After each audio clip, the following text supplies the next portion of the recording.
Dios quiere hablarnos en esta mañana de que Cristo viene. Dios quiere hablarnos en esta mañana de que pronto, pero muy pronto, inminente, es algo inminente. Inminente significa algo que puede ocurrir en cualquier momento. Vamos a ser arrebatados. Como iglesia vamos a ir, como dice la Biblia y como lo prometió el Señor, directo a las bodas del Cordero. Por eso Dios quiere que prestemos atención. Dios quiere refrescar nuestra memoria y quiere que pongamos muchísima atención en algunos puntos que Él tiene para nosotros hoy. En el Evangelio de Juan, capítulo 14, vamos a leer varios textos. Capítulo 14, del 1 al 3.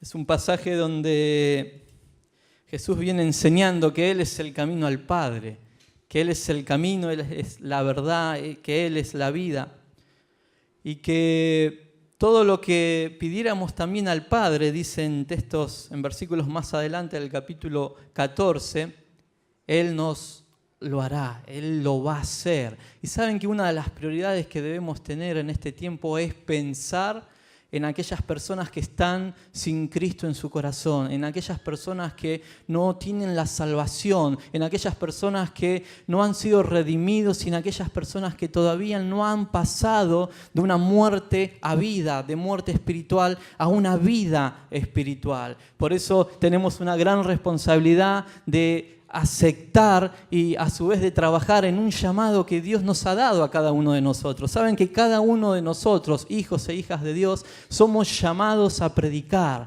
Uno de los llamados generales que Dios estableció en su palabra es predicar, evangelizar, hablar, transmitir acerca de la salvación que hay a través de Jesucristo. Es muy importante que lo sepamos, porque eso quiere decir que al saberlo ya tenemos una conciencia de trabajo y a su vez sabemos que tenemos algo por hacer. Dice la Biblia en el Evangelio de Juan capítulo 14, vamos a leer del 1 al 3.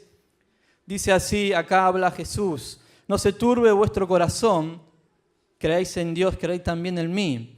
En la casa de mi Padre muchas moradas hay, si así no fuera, yo os hubiera dicho, voy pues a preparar lugar para vosotros, y si me fuere y os prepararé lugar, vendré otra vez y os tomaré a mí mismo, para que donde yo estoy, vosotros también estéis. Esta es una promesa de Jesús diciendo que yo voy al Padre, pero voy a realizar algo, voy a preparar un lugar para que donde yo esté, dijo Jesús, nosotros también estemos. Y esto le habla a la iglesia. Donde yo estoy, le dijo Jesús a sus discípulos y a la era de la iglesia en la posteridad, que también íbamos a estar con Él. Esto quiere decir que Jesús da una promesa profética de que Él iba a regresar por su iglesia. Y vamos a Primera de Tesalonicenses, capítulo 4, del 13 al 18.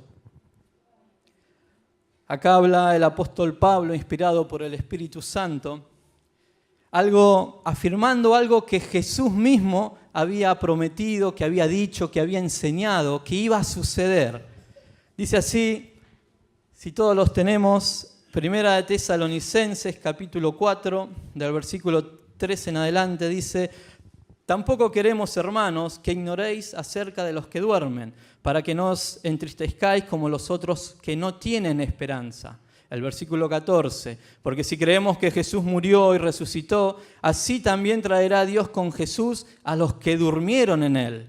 Por lo cual os decimos esto en palabra del Señor, que nosotros que vivimos, que habremos quedado hasta la venida del Señor, no precederemos a los que durmieron.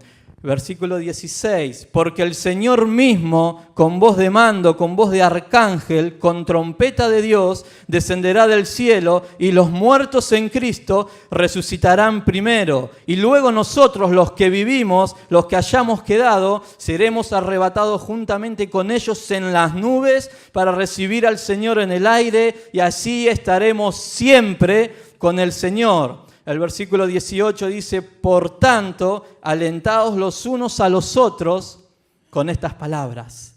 Acá la Biblia está afirmando la doctrina del arrebatamiento que Jesús había enseñado a sus discípulos y que había establecido como promesa profética de lo que iba a suceder años posteriores. Por eso dice la palabra de Dios que eso debe ser nuestra esperanza y como hijos de Dios, como cristianos, nuestra prioridad debe ser estar fervientes esperando el regreso de Cristo. El apóstol Pablo, el apóstol Pedro, muchísimos años atrás, ellos esperaban fervientemente el regreso de su Salvador. Por eso lo predicaban, por eso lo anunciaban. Esa era su esperanza, eso era lo que ellos estaban esperando y eso es lo que debe también suceder en nosotros, esperar con fervor, con emoción y con entusiasmo lo que ha de suceder muy, pero muy pronto. Es inminente, puede suceder en cualquier momento, puede suceder ahora, puede suceder mañana, pero de que va a suceder porque escrito está, y lo que está escrito dice la Biblia que jamás pasará. Va a pasar el cielo, va a pasar la tierra, pero las palabras de Dios, sus promesas jamás pasarán. Por eso debemos alentarnos los unos con los otros con estas palabras. Cristo viene, el Señor viene, prepárate, camina con Dios, anda con Dios. Ya puede ser hoy, seguí así. Alentá a tu hermano, a tu hermana de que esto puede suceder pronto. Por eso debe ser no una rutina, no una costumbre, sino un estilo de vida, alentarnos los unos con los otros de que Cristo viene pronto. Vamos al libro de Apocalipsis, capítulo 1, versículo 8. Dice así la palabra de Dios: yo soy el alfa y la omega, el principio y el fin, dice el Señor, el que es y que era y que ha de venir, el Todopoderoso. Apocalipsis capítulo 22, 20 dice: el que da testimonio de estas cosas dice, ciertamente vengo en breve.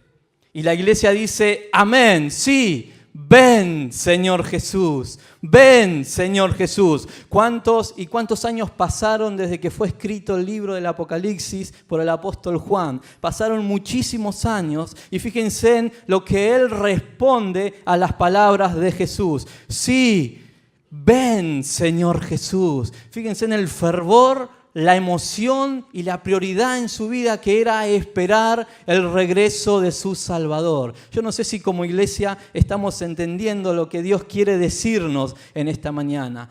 Cristo viene pronto, Cristo viene a buscar a su iglesia, Cristo viene a buscar una iglesia sin mancha, una iglesia que está preparada, una iglesia que sabe lo que hay en su corazón y sabe lo que debe hacer, una iglesia que debe predicar. Ahora vamos a entender por qué debemos predicar, por qué debemos anunciar, por qué debemos transmitir el Evangelio de Jesús. Primero porque es un llamamiento que tenemos como hijos de Dios. Ahora, si nosotros vamos en estos tiempos a los medios de comunicaciones y prestamos atención un poquito a lo que está pasando en Medio Oriente y sobre todo con Israel, vieron que la Biblia nos enseña que Jesús dijo que van a haber guerras, rumores de guerra, que van a haber terremotos, que va a haber hambre, que muchas naciones militarmente se iban a levantar contra Israel, que Israel iba a ser rodeado, que lo iban a atacar y cuántas cosas que podemos desprender de la Biblia de lo que Jesús dice. Y saben que en este tiempo es un tiempo para prestar atención a lo que está pasando en el Medio Oriente. El Medio Oriente, en esta semana, si ustedes miraron o leyeron las noticias, nos vamos a enterar de que Siria es una nación que odia a Israel y que quieren hacer desaparecer del mapa a Israel. Y si prestamos atención, la Biblia dice que van a haber ejércitos que se van a levantar contra Israel. Y si vamos más allá y podemos informarnos a través de los medios, a través de los diarios, nos vamos a dar cuenta que un ejército poderosísimo como es Rusia, otro ejército como la nación de Irán y otro ejército como Siria se han unido. Y si prestan atención a esta semana también nos vamos a encontrar de que Estados Unidos, Francia y Reino Unido ha bombardeado a Siria. Porque ellos acusan de que Siria tiene armas químicas nucleares. Fíjense en cómo está todo el campo preparado para una gran guerra. Fíjense en cómo se está preparando todo para una tercera guerra mundial. Y saben que hace no muchos días le preguntaron al presidente de Israel si él veía una guerra con Rusia, una de las naciones militarmente más poderosas que existen sobre la tierra en la actualidad.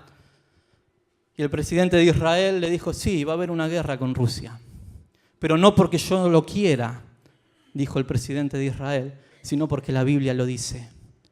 Si ustedes buscan esa información, si se meten en YouTube, en Internet, lo van a encontrar, las palabras del presidente de Israel. Esto quiere decir que se aproxima una guerra. Obviamente que la guerra trae destrucción, que la guerra trae hambre, que la guerra trae fuego, que la guerra trae pestes, que la guerra trae muchísimas cosas que como personas no quisiéramos vivir. Pero ¿saben qué nos enseña la palabra de Dios? Como dijo Jesús, van a haber guerras, rumores de guerra, se van a levantar nación contra nación, van a suceder un montón de cosas. Y cuando se levante esa tremenda guerra militar, la Biblia dice que nosotros vamos a estar en las bodas del Cordero. La Biblia dice que Cristo viene por su iglesia a llevar a su iglesia y que estaremos, como leíamos recién, estaremos para siempre con el Señor, disfrutando de las bodas del Cordero. ¿Cuántos esperan ese momento? ¿Cuántos esperan ese momento glorioso de recibir al Señor en el aire y de decirle hoy en la actualidad, cada día, ven Señor Jesús, como dijo el apóstol Juan. Sí, ven Señor, ven Señor. Ese debe ser el anhelo de tu corazón. Y hay otra cosa que debemos entender, se vienen guerras, se viene hambre sobre la tierra, se vienen muchísimas cosas que la humanidad va a padecer y va a sufrir. ¿Y cuál es nuestro deber? De seguro tengamos seres queridos, familiares que no tienen a Cristo en su corazón. De seguro tengamos amigos, compañeros que no tienen a Cristo en su corazón. Este es un tiempo para anunciar el Evangelio de Jesús, para que también aquellos que no tienen a Cristo puedan aceptar, puedan recibir esta salvación, puedan recibir esta redención, para que ellos no padezcan lo que se viene sobre la tierra. Por eso la Biblia nos enseña que como hijos de Dios debemos esperar fervientemente el regreso del Señor, sin descuidar el llamado que tenemos de anunciar el Evangelio y de predicar para que muchos pasen de muerte a vida y puedan estar en las bodas del Cordero junto con nosotros. Es un deber. Iglesia, tenemos una tarea, tenemos un deber. Si lo estamos haciendo, sigamos haciéndolo, porque es importante que cumplamos el llamado de Dios. Dice la Biblia que el Señor nos va a recompensar a cada uno según nuestras obras, según lo que hagamos. Dice, vengo, dijo el Señor, vengo, y también traigo un galardón para recompensar a cada uno según sea sus obras. ¿Cuáles son tus obras en este tiempo para Dios? ¿Cuáles son las obras que estás realizando para Dios? Sembrá en el reino de Dios. Sembrá en el reino de Dios, donde el hollín ni la polilla corrompen, sino que esos se convierten en tesoros eternos. Y de seguro Dios tiene una corona preparada para cada uno de nosotros, según nuestras obras. Arrebatamiento significa quitar de un lugar. Y esto está hablando de un movimiento de la tierra hacia el cielo. Por eso entendamos que el rapto de la iglesia es inminente y puede ocurrir en cualquier momento. Voy a invitarles a abrir nuevamente sus Biblias en el libro de Génesis. Es un tiempo para estar gozoso, escuchar lo que Dios tiene en su palabra y estar gozosos, alegres, no tener temor, porque la Biblia dice, Jesús mismo dijo, nadie los arrebatará de mi mano. Nadie, absolutamente nadie, podrá separarnos del amor de Dios. Por eso es importante, nuevamente recalco, predicar el Evangelio, anunciar la salvación y decir que Cristo viene pronto. En la Biblia nos encontramos con muchísimas cosas que Dios nos deja como consejos. Y una de esas cosas es que debemos potenciar nuestro compromiso con Dios cada día. ¿Tenemos errores? Todos los tenemos. ¿Cometemos errores? todos los cometemos, pero saben que es importante reconocerlos delante de Dios y decirles: Señor, ayúdame porque esta es mi debilidad. Señor, ayúdame porque quiero caminar en santidad. Señor, ayúdame porque quiero caminar con vos tomado de tu mano. Ayúdame, seamos hombres y mujeres humildes delante de Dios, pidiendo ayuda en todo tiempo y reconocer nuestros errores, nuestras actitudes y las cosas que nosotros sabemos, porque cada uno de nosotros sabemos lo que hay oculto en nuestros corazones y en nuestros pensamientos. Pero la Biblia dice que la sangre de Jesucristo, el Hijo de Dios, nos limpia de todo pecado. Él quiere que cada día seamos hombres y mujeres mejores para con Dios. Y si Él quiere, eso quiere decir que podemos, con su ayuda, podemos. Dice la Biblia en el libro de Génesis capítulo 5, es un texto muy conocido,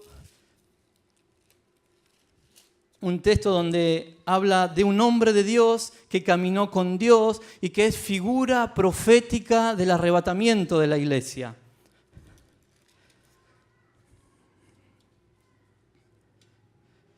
Capítulo 5, versículo 24,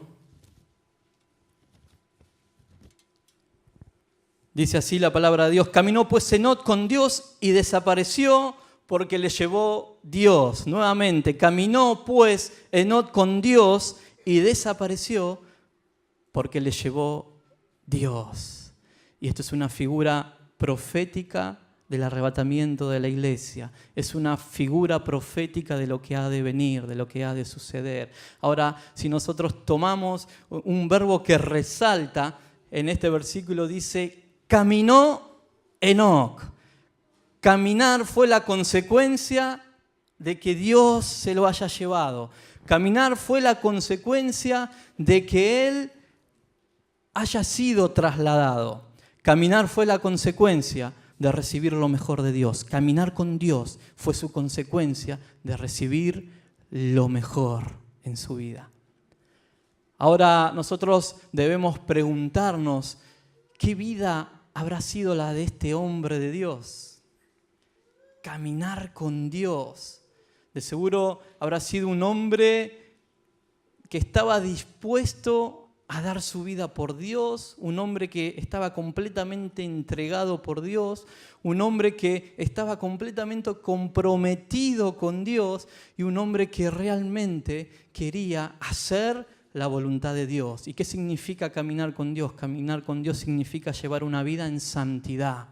La santidad es apartarse para Dios. Dios nos ha llamado para algo santo, para algo sagrado, y la santidad debe ser nuestro estilo de vida también, de caminar con Dios. Debe haber santidad en nuestra manera de hablar, santidad en nuestra manera de mirar, santidad en nuestra manera de pensar. Dice la Biblia que debemos ser benignos. Benigno significa estar pensando siempre el bien con lo que te dicen, con lo que está sucediendo. Pensar lo bueno, lo puro, lo amable, lo de buen nombre. Eso es caminar con el Señor, llevar una vida en santidad. Enoc llevaba una vida de compromiso. Por eso caminar con Dios significa llevar una vida de compromiso con Dios en tus relaciones, en tu forma de vivir, en tu forma de relacionarte con Dios, en tu forma de buscar de Dios. Enoc llevó una vida de intimidad con Dios. Caminar significa estar constantemente, todo el tiempo, hablando, yendo y viniendo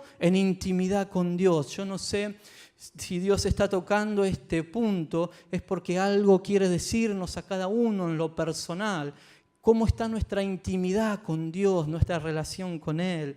Si nuestra relación en este tiempo es una relación de intimidad que está muy flaqueando o que está ahí a medias de caer, esta es la mañana donde Dios te dice: debes potenciar tu compromiso de intimidad conmigo. Debes potenciar tu compromiso de santidad con Dios. Debes potenciar tu compromiso de caminar cada día con Dios.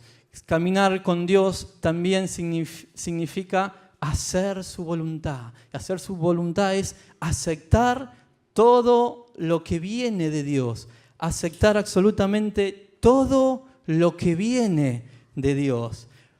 Hay algunas cosas que no nos gustan, que las pasamos por alto o que no queremos escucharlas y que tratamos de alguna forma decir, no, esto me parece que no es así, Dios no es tan así, pero sabes que vos debés aceptar lo que Dios te dice si querés llevar una vida de bendición y una vida de seguridad en todo lo que vas a emprender y en las decisiones que vas a tomar. La Biblia dice que Cristo viene, la Biblia dice que Dios se llevó a Enoc porque caminó con él, la Biblia dice que Jesús fue a preparar lugar para nosotros, moradas en el cielo, un lugar donde vamos a disfrutar eternamente, donde nos vamos a ver las caras, todos sus hijos, y donde también podamos llegar a ver a aquellos que una vez le entregamos el mensaje de salvación. Por eso potenciemos nuestro compromiso con Dios de predicar, de seguir yendo, de seguir anunciando. Empecemos por casa,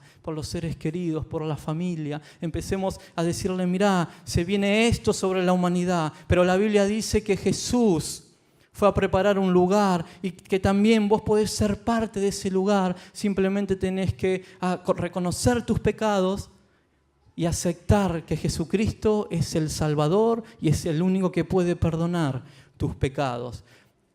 Nos encontramos en un tiempo de corrupción, de maldad, en un tiempo donde de seguro se viven muchísimas injusticias, donde muchas cosas en el pasado no se pensaban que iban a suceder en la actualidad que estamos viviendo hoy en día.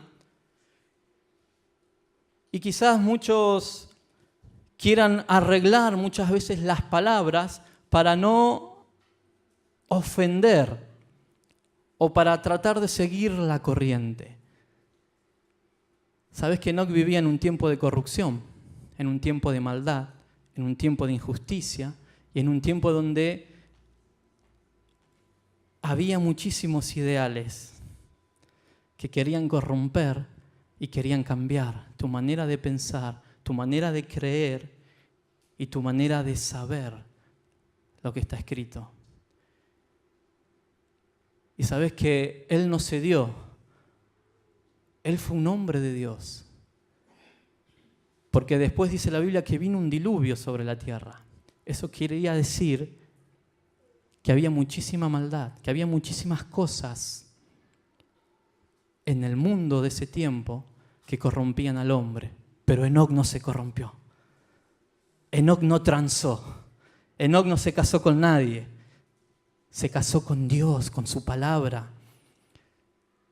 La Biblia dice que yo debo ser un hombre que debe vivir en santidad. Dios me lo aconseja para llevar una vida de intimidad y de bendición. La Biblia dice que yo debo guardarme. La Biblia dice que yo debo darle lo mejor a Dios, que mi prioridad en mi vida debe ser Dios. La Biblia dice que nosotros debemos hacerle al otro lo que nos gustaría que nos hagan a nosotros. Yo no sé si esa es nuestra prioridad. Yo no sé si en este tiempo estamos haciendo que la palabra de Dios y sus principios sean nuestro estilo de vida. Yo no sé, lo saben cada uno de ustedes, como cada uno de los que hablan, de los que predican, y obviamente y Dios.